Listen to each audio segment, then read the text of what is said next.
दोस्तों, स्वागत है आपका हमारे चैनल आर.के. वर्मा में। मुल्ला नसरुद्दीन की नई मजेदार कहानी अकबर बीरबल से भी ज्यादा मजेदार कहानी वीडियो को पूरा जरूर देखें। दोस्तों, मुल्ला नसीरुद्दीन के गांव के लोग भोले थे, छलकपट प्रपंच से दूर खेती करते। खेती के काम के बाद वक्त मिलता तो खुदा की इबादत करते। खुदा के नेक बंदों की सेवा का शऊर उनमें था। गांव में जब कभी भी कोई बाहरी आदमी आता तो उसकी हर तरह से सहायता करते। उनकी ख्वाहिश होती कि जब वह बंदा उनके गांव से लौटे तो अपने लोगों से बताए कि एक गांव ऐसा भी है जहां के लोग बिना किसी स्वार्थ के एक दूसरे की सहायता करते हैं। उस गांव में एक दिन एक मौलवी आया। लंबा चमकीला काला चोगा, माथे पर तुर्की टोपी और काली रेशमी सलवार पहने, तेज खुशबू वाला इत्रा लगाए। वह मौलवी चेहरे मोहरे से भी सुंदर था। चमकीली उभारदार आंखों वाले उस शख्स की दाढ़ी करीने से सवारी गई थी। कदकाठी से भी वह तंदुरुस्त था। उस शख्स की चाल में गुरूर था और बातों में बुलंदी। बेहद गड़गड़ाती हुई रोबीली आवाज थी उसकी। वह टूटी फूटी तुर्की भाषा में गांव के लोगों से 2-3 दिन रहने की जगह चाह रहा था। गांव के लोग मेहमानवाज तो थे ही।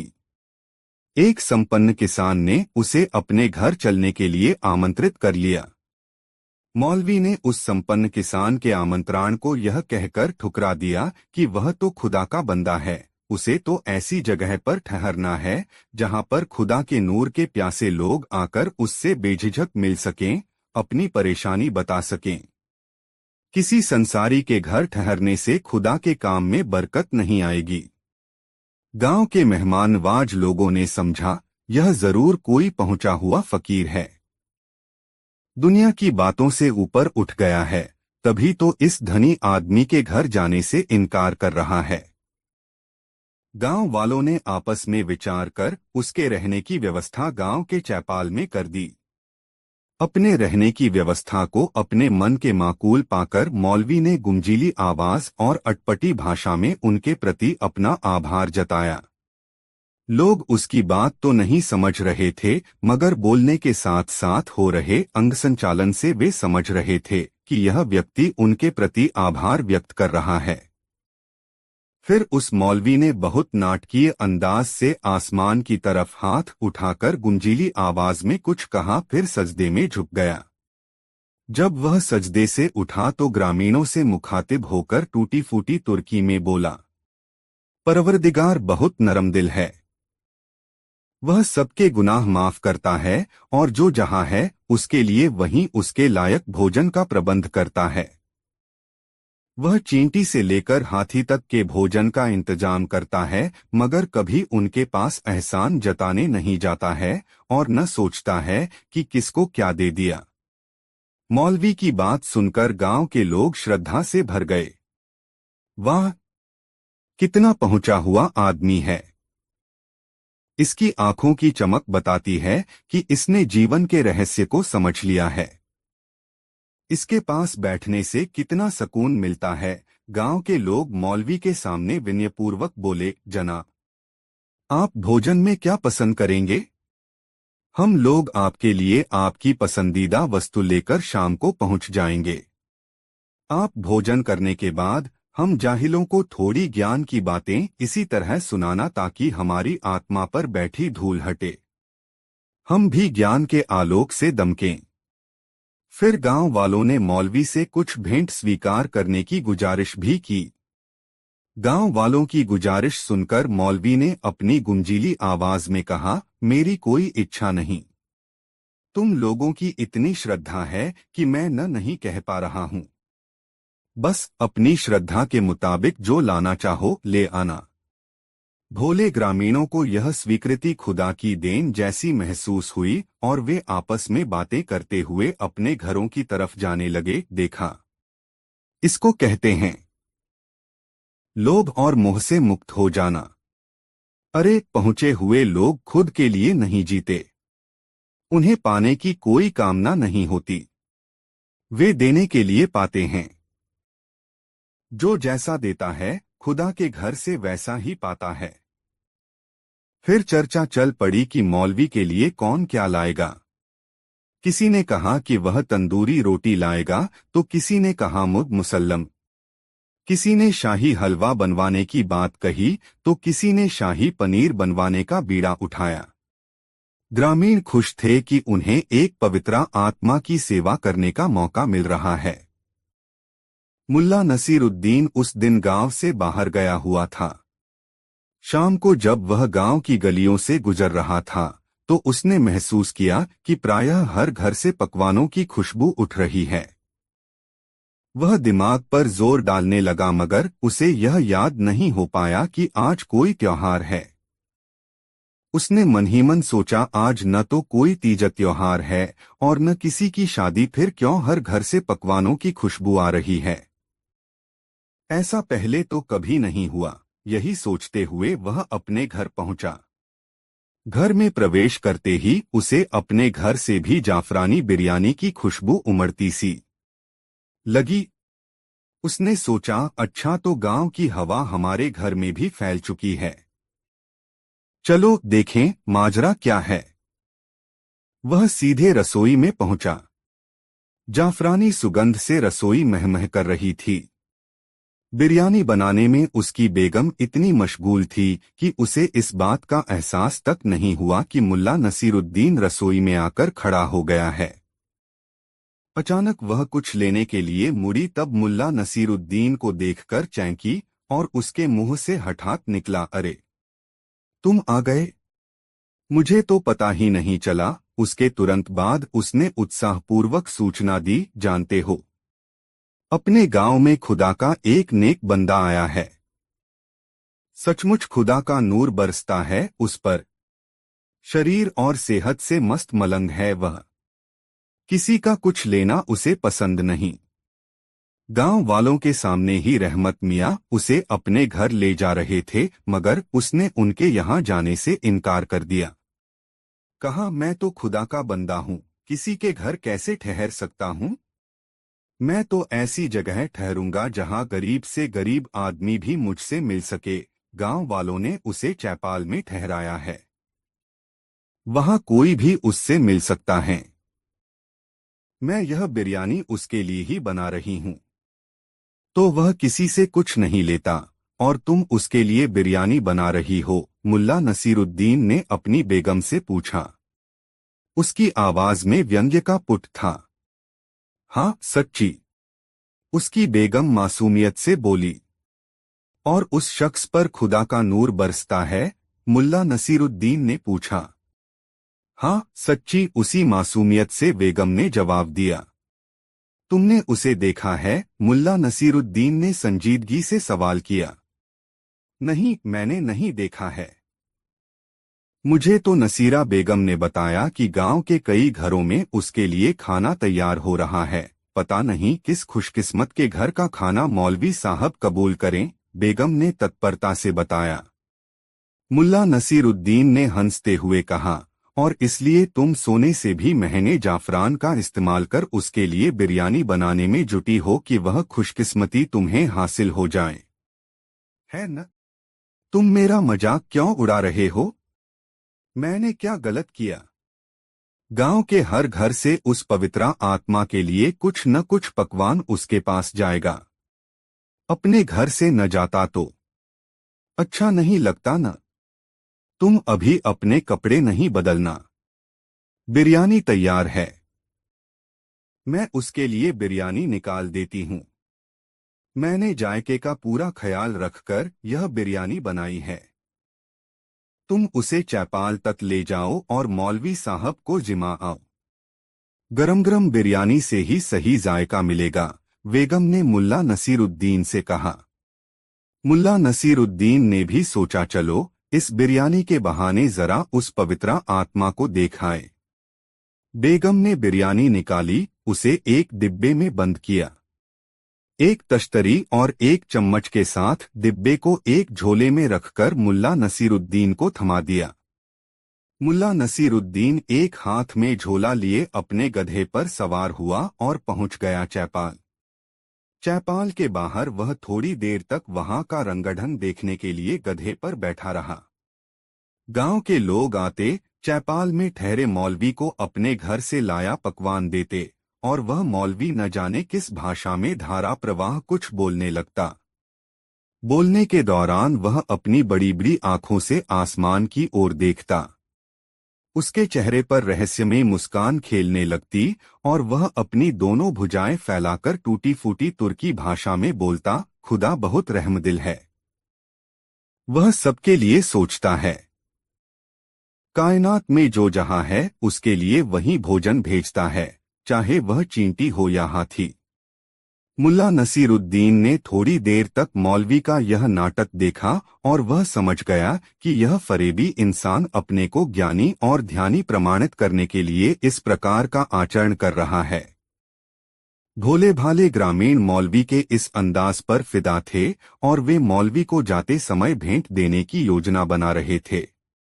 चूंकि मुल्ला नसीरुद्दीन को वे लोग एक समझदार आदमी मानते थे, लोगों ने उसे वहां देखकर घेर लिया और उससे पूछने लगे, मुल्ला साहब हमें बताइए, इस पवित्र आत्मा को हम लोग मिलकर ऐसी कौन सी भेंट दें कि इन्हें यहाँ से जाने के बाद भी हमारी याद बनी रहे। जिस समय ग्रामीण मुल्ला से ये बातें कर रहे थे, ठीक उसी समय किसी ग्रामीण के द्वारा दिया पकवान स्वीकार करते हुए मौलवी ने टूटी फूटी तुर्की में जोर से कहा, तू यहाँ देता है और तेरा दिया वहां जमा होता है। वहां कहते समय मौलवी ने अपनी एक उंगली आसमान की तरफ उठा दी। मौलवी के इसी अंदाज पर मुल्ला नसरुद्दीन को वह नौटंकीबाज और धूर्त लगा था। मुल्ला नसीरुद्दीन ने कहा, जरा मैं भी पवित्र आत्मा से बातें कर लूं, तब आप लोगों को बताऊंगा कि उसे भेंट स्वरूप क्या दिया जाना चाहिए। इतना कहकर मुल्ला नसीरुद्दीन ग्रामीणों के घेरे से निकलकर पवित्र आत्मा के पास पहुंच गया और वहीं एक किनारे बैठ गया, चुपचाप। अब ग्रामीणों ने पवित्र आत्मा से उपदेश देने की विनती की। मौलवी अपनी जगह पर खड़ा होकर थोड़ी देर तक उपदेशात्मक लहजे में बोला और ग्रामीणों की तरफ संतुष्ट दृष्टि से देखा, मगर ग्रामीण केवल उसकी आवाज से सम्मोहित थे और बोलने के अंदाज से समझ रहे थे कि उसने कोई बड़ी बात कही है, कोई शानदार सीख दी है। ग्रामीणों को अपनी ओर अपलक निहारते हुए देखकर मौलवी ने कहा, लगता है आपको मेरी बातें समझ में नहीं आई। फिर उसने टूटी फूटी तुर्की भाषा में ग्रामीणों से कहा, यह खुदा ही है जिसने इस खूबसूरत दुनिया को बनाया, सूरज को रोशन किया, चांद तारे बनाकर आसमान को सजाया।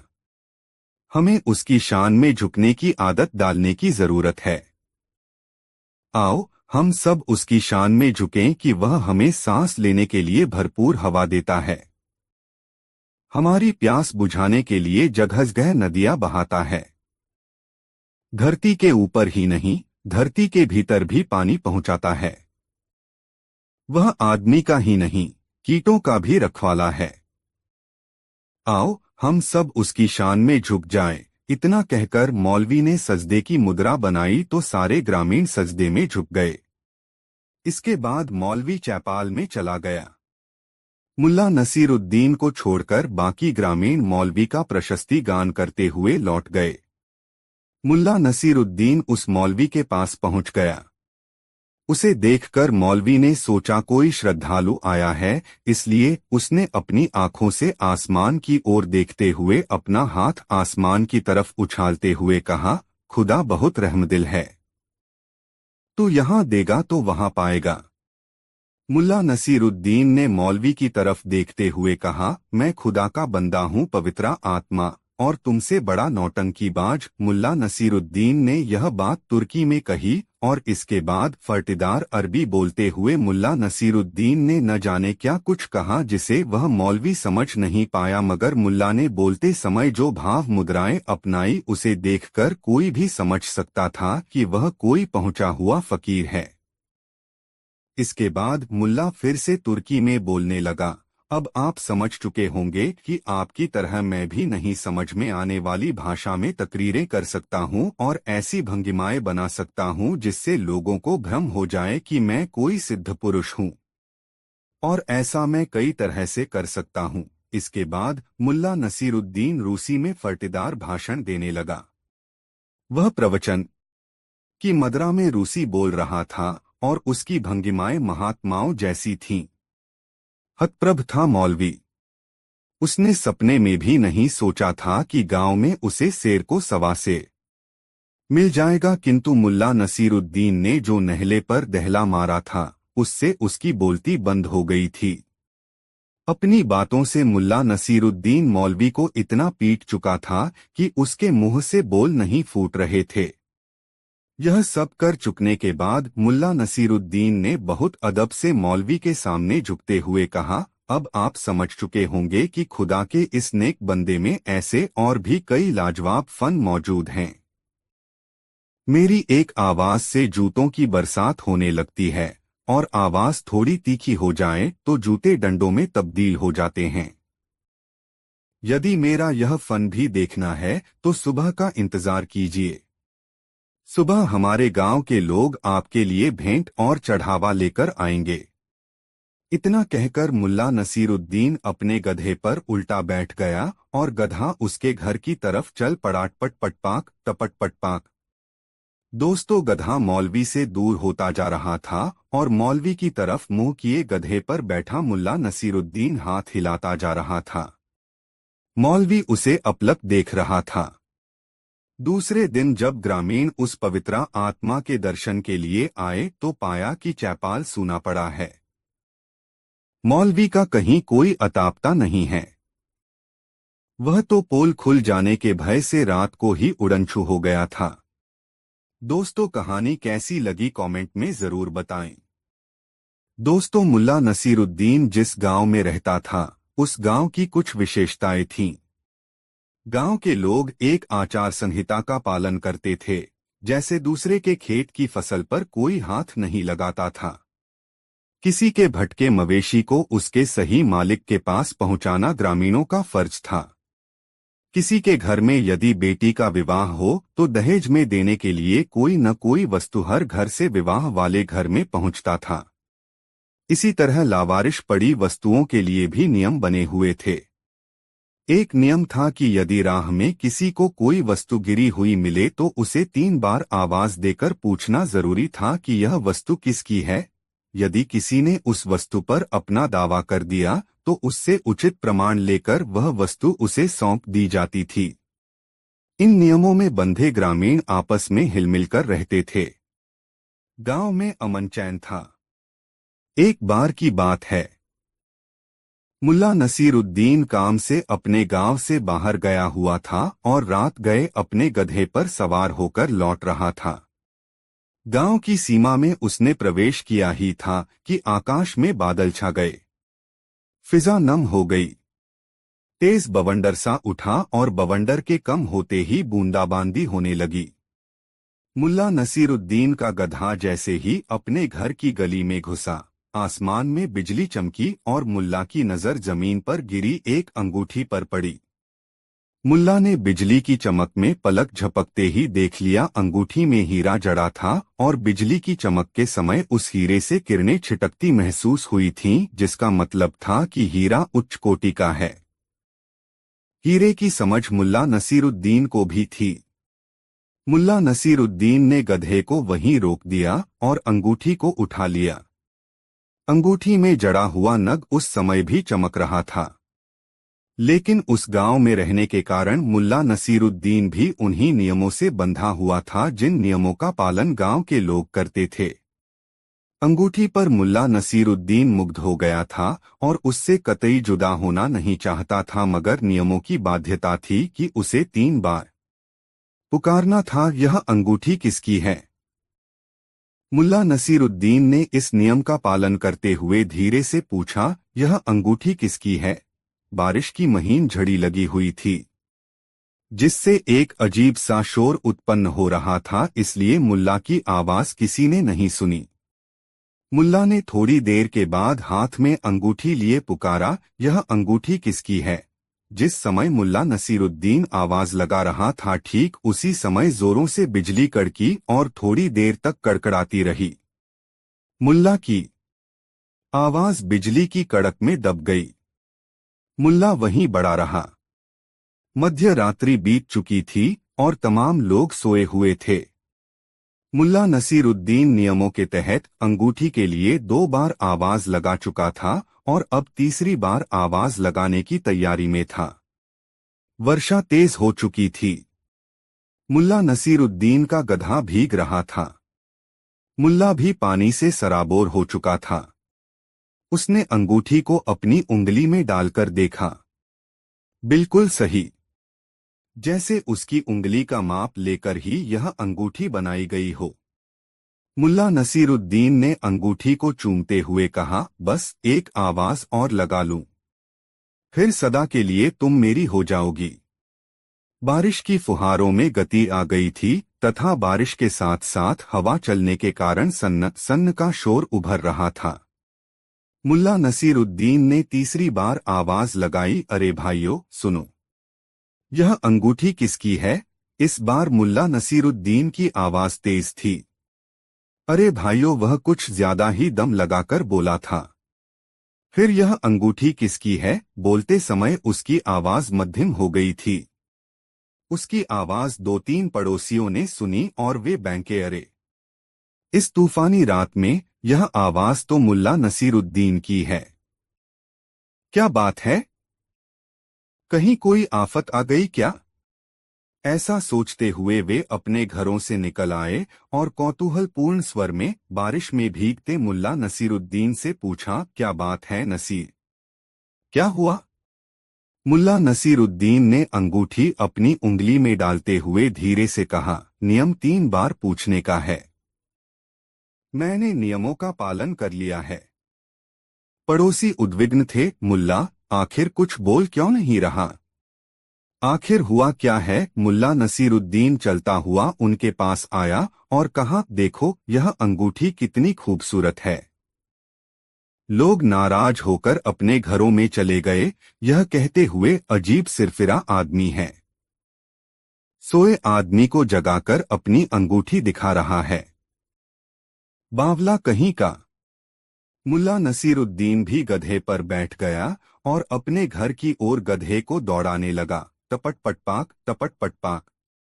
दोस्तों, अपने गांव के बाजार के चबूतरे पर बैठकर मुल्ला नसीरुद्दीन कभी कभी बेपर की भी उड़ाता था। वह चबूतरे पर पालथी मारकर बैठ जाता और अपनी पतली लंबी दाढ़ी सहलाता हुआ अपने आजू बाजू बैठे लोगों के सामने मजेदार किस्से सुनाता। आम तौर पर ये किस्से लोगों के मनोरंजन के लिए वह सुनाता था और इन किस्सों का एक पात्रा वह भी हुआ करता था। एक दिन उसी चबूतरे पर बैठकर मुल्ला नसीरुद्दीन लोगों को एक कपोल कल्पित घटना सुना रहा था। एक बार मैं अपने गधे पर सवार होकर अपनी ससुराल जा रहा था। ससुराल के रास्ते में एक जंगल है।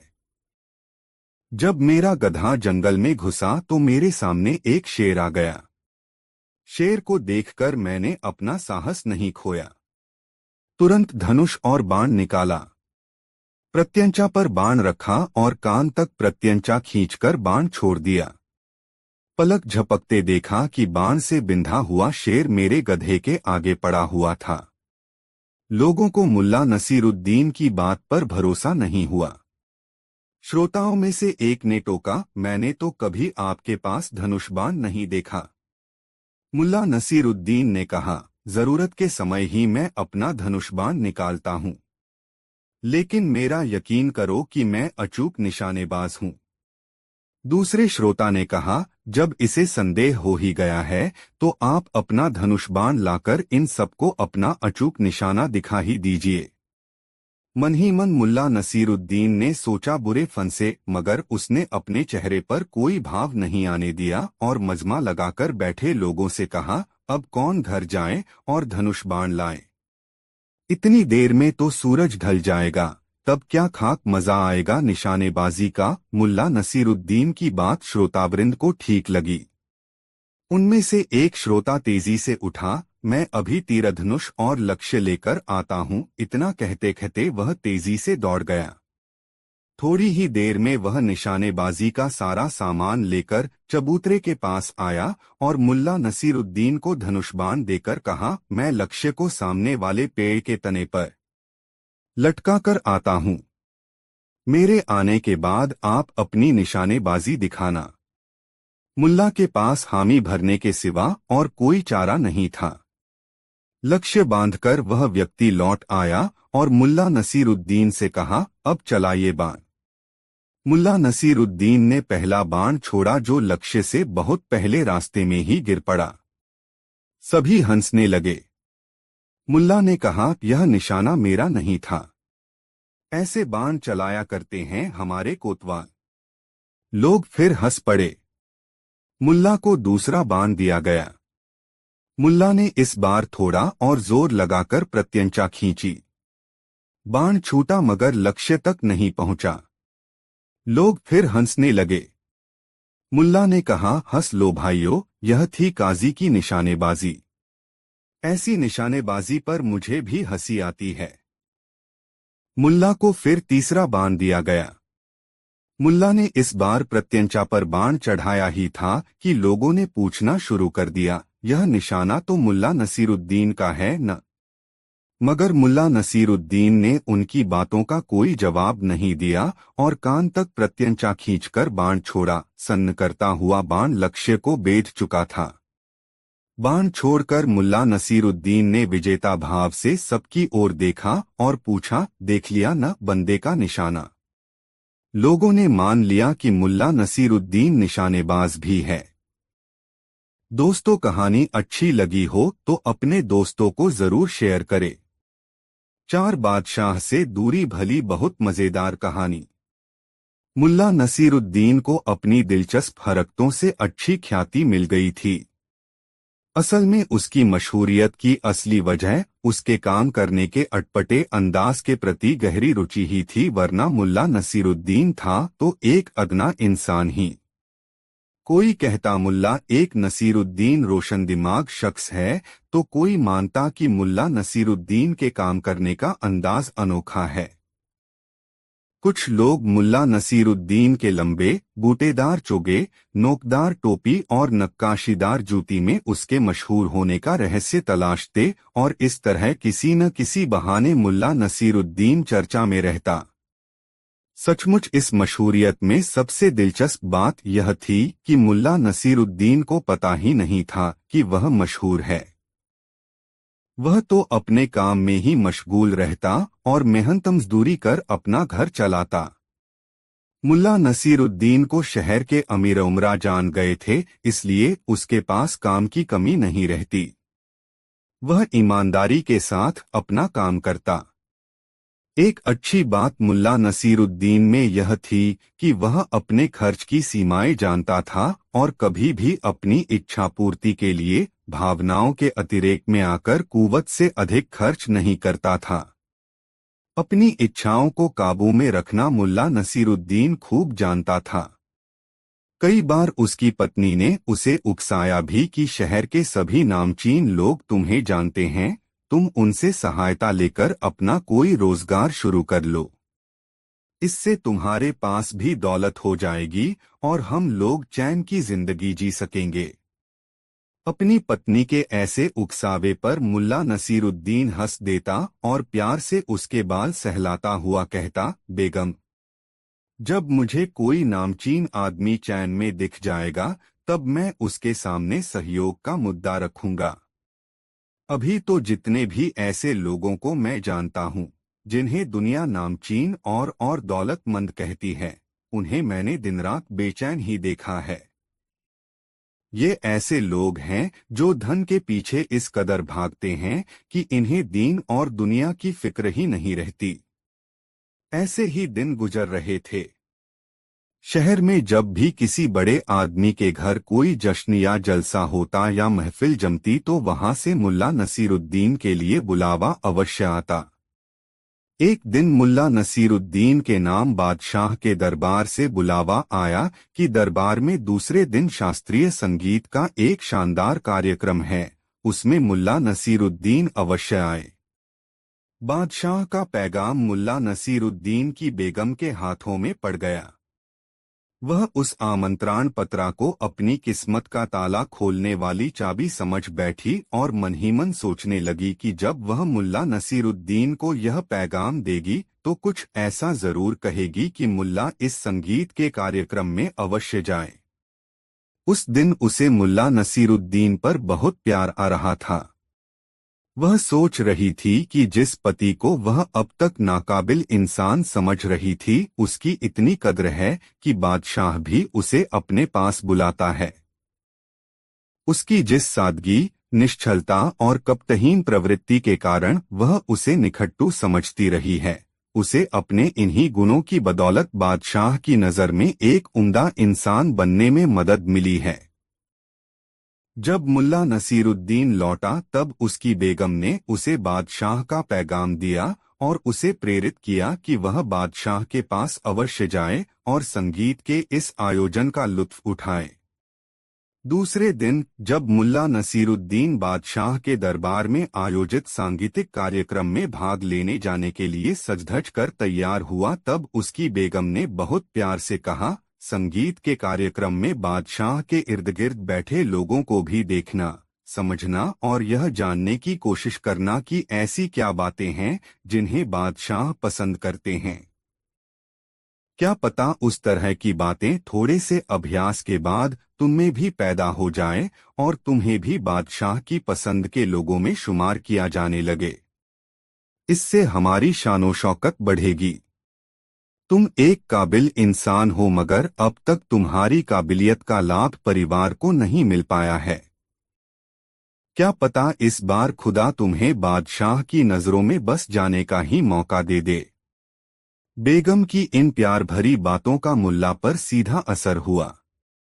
वह अपनी नोकदार टोपी ठीक करते हुए बोला, हाँ बेगम, तुम ठीक कहती हो। इस बार मैं गौर करूंगा कि किन बातों से बादशाह अधिक प्रभावित होता है। इतना कहकर वह बादशाह के दरबार की ओर चल पड़ा। जिस समय मुल्ला नसीरुद्दीन दरबार में पहुंचा, उस समय कार्यक्रम आरंभ नहीं हुआ था। मुल्ला को दरबार में प्रवेश के समय सलाम करने वालों की कमी नहीं थी। मुल्ला नसीरुद्दीन को ले जाकर आगे के तख्त पर बैठाया गया। मुल्ला के तख्त के पास ही बादशाह के बैठने की जगह बनी हुई थी। बादशाह के तख्त के ठीक सामने वह मंच बना था जहां संगीत का कार्यक्रम होना था। थोड़ी देर में ही दरबार खचाखच भर गया और मंच पर कलाकार भी आ गए और अपने साजो सामान के साथ साजिंदे भी। सबसे अंत में बादशाह आए और अपने लिए निर्धारित स्थान पर बैठ गए। कार्यक्रम प्रारंभ हुआ। एक गायक ने तान छेड़ी। उसके पार्श्व में सारंगी, तबला और तानपूरा लेकर बैठे कलाकारों की उंगलियां थिरकने लगीं। संगीत की स्वर लहरियों में दरबार में बैठे लोग डूबने उतराने लगे। मुल्ला नसीरुद्दीन ने इससे पहले कभी शास्त्रीय संगीत नहीं सुना था, जिसके कारण मंच से आ रही की ध्वनि में उसकी कोई रुचि नहीं थी। उसे तो यही लग रहा था कि गायक एक ही पंक्ति को तोड़ता मरोड़ता हुआ कई भिन्न तरीकों से गा रहा है, आ आ आ करके। मुल्ला की रुचि बादशाह को देखने में अधिक थी।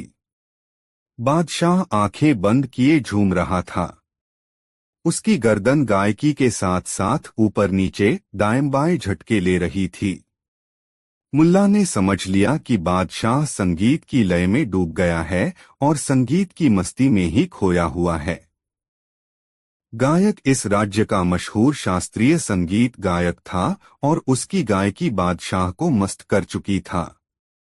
देखना था कि महफिल में बादशाह किस तरह के लोगों की बातों से प्रभावित होता है। वह जब से बादशाह पर गौर कर रहा था तब से ही उसे इस बात का इल्म था कि बादशाह की लोगों में कोई रुचि नहीं है। वह आंखें बंद किए गायकी के साथ साथ गर्दन हिला रहा है। तबले की तरंग से उसकी उंगलियां भी थिरक उठती हैं। सोचते सोचते मुल्ला ने निष्कर्ष निकाला कि बादशाह को प्रभावित करना है तो शास्त्रीय संगीत गाना सीखना होगा। शास्त्रीय संगीत का दौर समाप्त हुआ। भोजन का दौर आरंभ हुआ। मुल्ला नसीरुद्दीन ने देखा बादशाह आगंतुकों के सलाम पर भी तवज्जो नहीं दे रहे, बस उस शास्त्रीय संगीत गायक से ही बात करने में मशगूल हैं। इससे मुल्ला का वह निष्कर्ष और पुख्ता हो गया कि यदि वह शास्त्रीय संगीत सीख ले तब बादशाह के लिए वह भी बहुत महत्वपूर्ण प्राणी बन जाएगा। बादशाह के पास से लौट आने के बाद मुल्ला ने अपनी बेगम को बताया कि बादशाह शास्त्रीय संगीत का दीवाना है।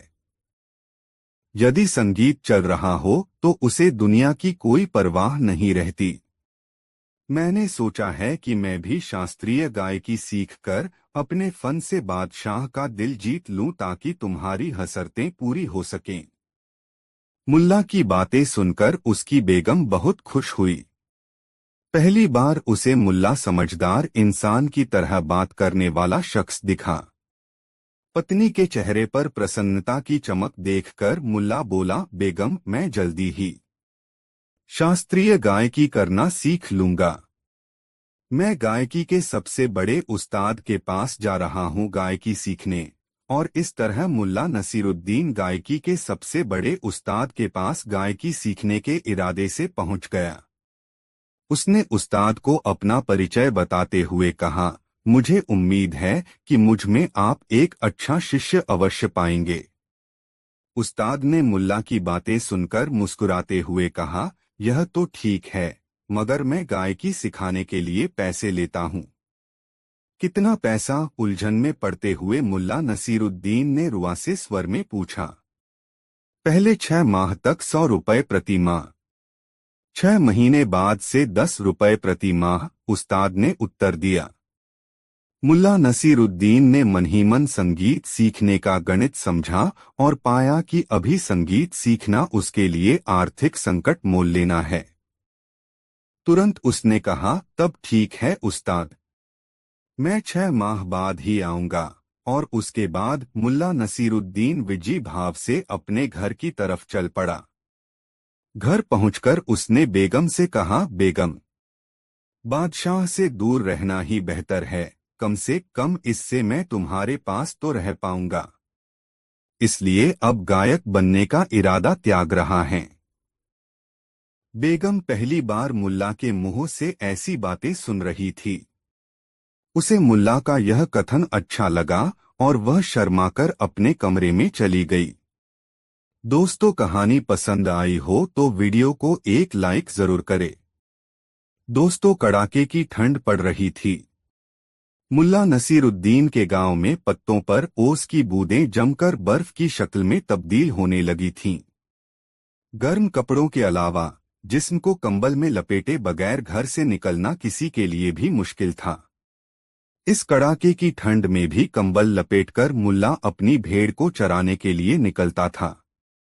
मुल्ला ने 1 साल पहले एक मेमना खरीदा था जो उसके लालन पालन से अब एक भेड़ बन चुका था। भेड़ खूब मोटी और तंदुरुस्त थी। गांव में मुल्ला नसीरुद्दीन के जो संगी साथी थे वे इस भेड़ को लोलुप नजरों से देखा करते और प्रायः आपस में चर्चा करते, मुल्ला नसीरुद्दीन की भेड़ तो गजब की है यार, इसका मांस बहुत लजीज होगा। तो कोई कहता, मुल्ला को कहो इस भेड़ की दावत हमें दे। एक दिन मुल्ला के दोस्तों ने बैठकर विचार विमर्श किया कि मुल्ला से क्या कहा जाए कि उस भेड़ का गोश्त खाने को मिले। और इसके बाद बातों का एक ऐसा सिलसिला शुरू हुआ जिसकी कल्पना कभी मुल्ला नसीरुद्दीन ने नहीं की थी। मसलन मुल्ला नसीरुद्दीन एक दिन बाजार जा रहा था। तब उसे अचानक अपना दोस्त हनीफ आता दिखाई पड़ा। हनीफ रास्ते में उसे देखकर रुक गया और जब मुल्ला नसीरुद्दीन उसके पास पहुंचा तो हनीफ ने उसे टोका, सुनो भाई नसीर, तुमने सुना है कि 21 तारीख को ठंड के कारण धरती सिकुड़ जाएगी जिससे ऐसा जलजला पैदा होगा कि दुनिया ही खत्म हो जाएगी। हनीफ की बात पर मुल्ला नसीरुद्दीन ने कहा, नहीं यार, मैंने नहीं सुना है। मगर यह बात तुमसे किसने कही? मुल्ला नसीरुद्दीन ने हनीफ से पूछा। हनीफ ने जवाब दिया, अरे वही मौलाना जावेद जो मदरसे में विज्ञान की बातें समझाते हैं। अरे मौलाना जावेद तो बिना तर्क के कोई बात ही नहीं करते। जरूर उनकी बात में वजन होता है। उन्होंने कहा है तो ठीक ही होगा। हनीफ की हाँ में हाँ मिलाकर मुल्ला नसीरुद्दीन आगे बढ़ गया। कुछ दूर जाने पर उसे महमूद मिल गया, उसके बचपन का साथी। उसने भी पूछा, नसीर, तुमने सुना 21 तारीख के प्रलय के बारे में? हाँ यार, हनीफ बता रहा था कि मौलाना जावेद से उसने यह बात सुनी है। हाँ यार, यही तो चिंता की बात है। मौलाना जावेद तो कोई बात कहने से पहले उसे विज्ञान की तराजू पर तौलते हैं और जब बात खरी उतरने वाली होती है तब ही कुछ बोलते हैं। महमूद ने कहा, देखें, क्या सच है कौन जाने। मौलाना मिलेंगे तो मैं उनसे पूछूंगा कि दरअसल बात क्या है, मुल्ला नसीरुद्दीन ने कहा और आगे बढ़ गया। इस तरह मुल्ला नसीरुद्दीन से उसका कोई भी दोस्त मिलता तो प्रलय वाली बात जरूर पूछ बैठता। एक दिन मुल्ला नसीरुद्दीन को मौलाना जावेद मिल गए बाजार के रास्ते में। कंबल में खुद को लपेटे लंबे लंबे डग भरते हुए जा रहे थे। मुल्ला नसीरुद्दीन ने सलाम करने के बाद मौलाना से प्रलय वाली बात पूछी और यह बताया कि पूरे गांव के नौजवान कहते फिर रहे हैं कि यह बात मौलाना जावेद ने बताई है। मौलाना जावेद ने जब यह खुलासा सुना तो मुल्ला नसीरुद्दीन से पूछा, नसीर, तुमसे यह बात किस नौजवान ने कही है? मुल्ला नसीरुद्दीन ने उत्तर दिया, हनीफ, महमूद, याकूब सभी तो कह रहे हैं। मौलाना जावेद ने एक लंबी हुंकारी भरी और मुल्ला नसीरुद्दीन से कहा, ये सभी कह रहे हैं तो समझो कि यह उनकी कोई सोची समझी शरारत है और सावधान रहना। इतना कहकर मौलाना जावेद ने अपनी राह ली। मुल्ला नसीरुद्दीन यह सोचने लगा कि आखिर उसके दोस्त उससे गलत बात क्यों बताते रहे हैं, लेकिन उसके इस सवाल का जवाब हासिल नहीं हुआ। प्रलय वाली बात का सिलसिला जारी रहा और मुल्ला नसीरुद्दीन ऐसा बना रहा जैसे मौलाना जावेद से उसकी कोई बात ही नहीं हुई है। इस तरह 20 तारीख आ गई। मुल्ला नसीरुद्दीन के सभी साथी मुल्ला नसीरुद्दीन के घर पहुंचे और उससे कहने लगे, यार नसीर, हम लोगों को भेड़ का गोश्त खाने की बड़ी इच्छा है। कल प्रलय का दिन है, सारी धरती जलजले का शिकार हो जाएगी। हमारे बचे रहने का कोई कारण नहीं होगा। ऐसे में महज भेड़ के गोश्त के लिए हमारी रूह भटके, ऐसा तो तू भी नहीं चाहेगा यार। तुम्हारे पास भी भेड़ है, बस तू हम सबकी तमन्ना पूरी कर दे। हम सब मिलकर दुआ करेंगे कि तू प्रलय के बाद भी जिंदा रहे। दोस्तों की बात सुनकर मुल्ला नसीरुद्दीन मन ही मन मुस्कुराया और सोचा, भेड़ तो एक दिन कुर्बान होनी ही है।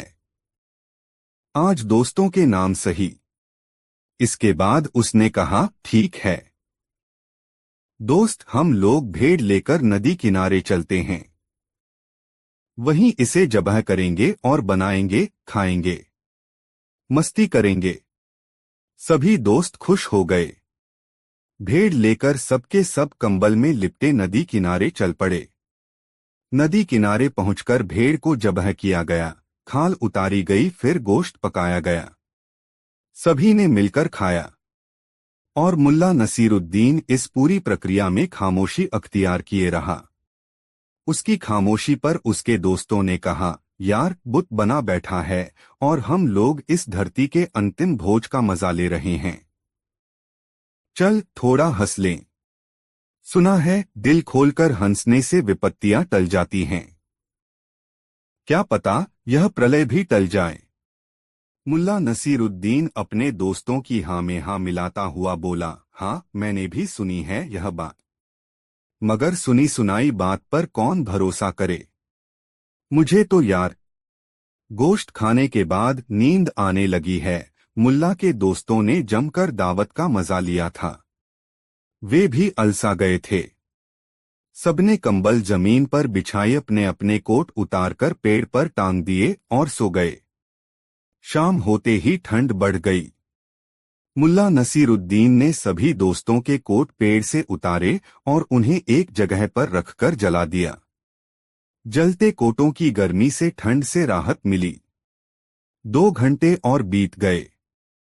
जब कोट का अलाव ठंडा हुआ तब मुल्ला नसीरुद्दीन के दोस्तों की नींद ठंड के कारण टूट गई। वे अलसाए हुए जगे। थोड़ी देर के बाद उनकी नजर उस ओर गई जहां उन लोगों ने अपने कोट टांगे। वहां कोट नहीं देखकर उन लोगों ने मुल्ला से पूछा, अरे यह क्या? कहाँ गए कोट? मुल्ला नसीरुद्दीन ने कहा, कल प्रलय होने वाला है, फिर कोट की जरूरत ही क्या? ऐसा सोचकर मैंने कोट जलाकर यहाँ गर्मी की थी।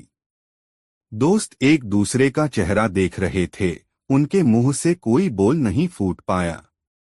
दोस्तों, वीडियो को एक लाइक जरूर करें। वीडियो कैसा लगा कमेंट में जरूर बताएं। ऐसी और वीडियो देखने के लिए हमारे चैनल आरके वर्मा को सब्सक्राइब करना ना भूलें और यह वीडियो अपने मित्रों को जरूर शेयर करें। वीडियो देखने के लिए धन्यवाद।